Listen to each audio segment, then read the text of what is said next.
But yeah, Kara, I find in Snow Bash, you want to just constantly jump everywhere because it's probably the most control you're going to have while you're moving, and you don't want to pick up boxes if you have to.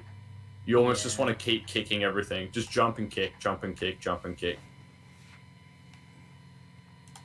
Oh, fucking, I forgot about them. Because you stay nimble. The AI also, because the problem is that the moment you pick up a box, you are just nuded. Yeah, you're just. So it's kind of just like a jump and kick scenario. The only time you want to like throw a box is that if you're like, I'm guaranteed to hit this fucker. Yeah. Come on.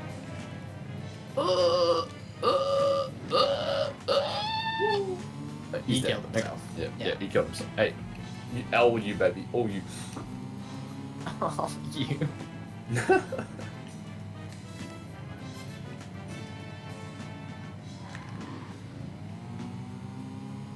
Oh.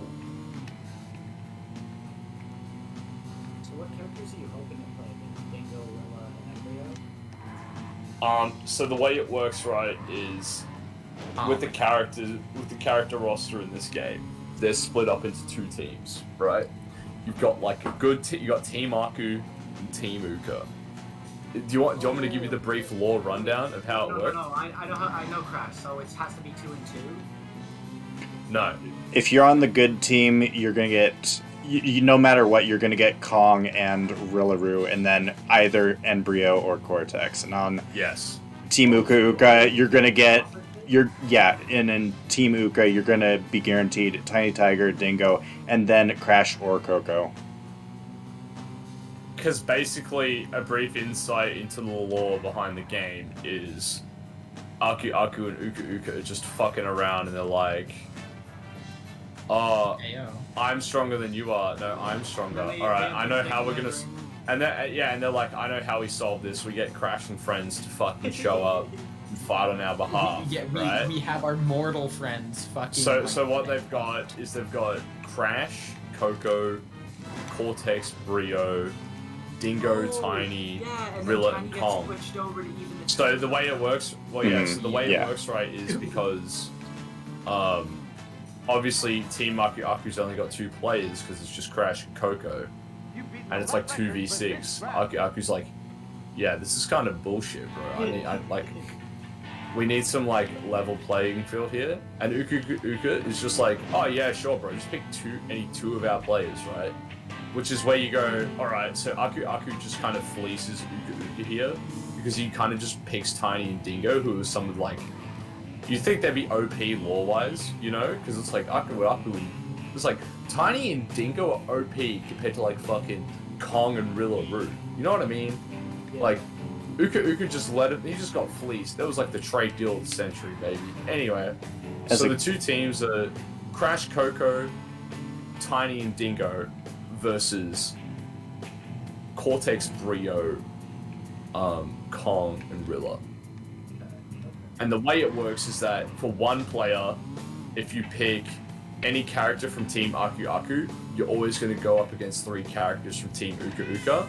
And the guarantees, you are guaranteed to play against a heavy character, a tail character, and then one of either, and one of the scientists, right? Which is why what Thrash has said before, it's like, you're going to guaranteed play against Kong, Rilla, and either Brio or Cortex, whereas it's the other way around if you pick an evil character, which means you're always going to play against Tiny, Dingo, and Crash or Coco. But as for the best setup... as for the best setup, right? The best setup... I mean, it's been a bit of an argument going on, but a lot of people kind of agree that it's like, Tiny's probably the best character to pick because... The heavy character's the best just because of the damage that they can deal in box throwing and in tank levels, and they're very good in polar push levels as well. Like, they're just too good in too many stages to not be picked. And you pick Tiny because, what's the word with Tiny? Oh, because, I think you said faster before. So yeah, playing against the scientist is also working out in your favor a lot more. because they're a lot more useful in minigames, whereas in some of these minigames, Crash and Coco are just like fucking nipples on a man. You know, you're just like... They're just nuisances. Like, what do you do? You know what I mean? Yeah, because the people who are projectiles can, like, break shit for you. Yeah. Right? But also because Cortex and Brio have got really good bash... Like, they've got really good throws in the crate levels. It's really good when it comes to... Like, because they'll just deal damage to the other players, right? Oh, yeah, Which is really helpful. Also, I think I told you this tech before in Space Bash, but what you want to do is if you see a weight drop, if a weight power-up drop, you pick it up, you dish it, and you run away. Because it's just like a free kill. Because it really helps with some of these gem minigames if you're trying to learn it. Yeah. Because this gem is sleeper difficult. Because 40 seconds is like, oh, who cares?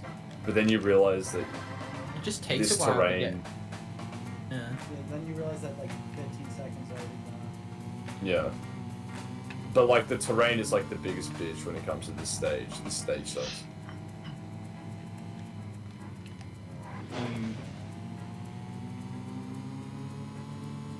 Ooh. Oof. Fail.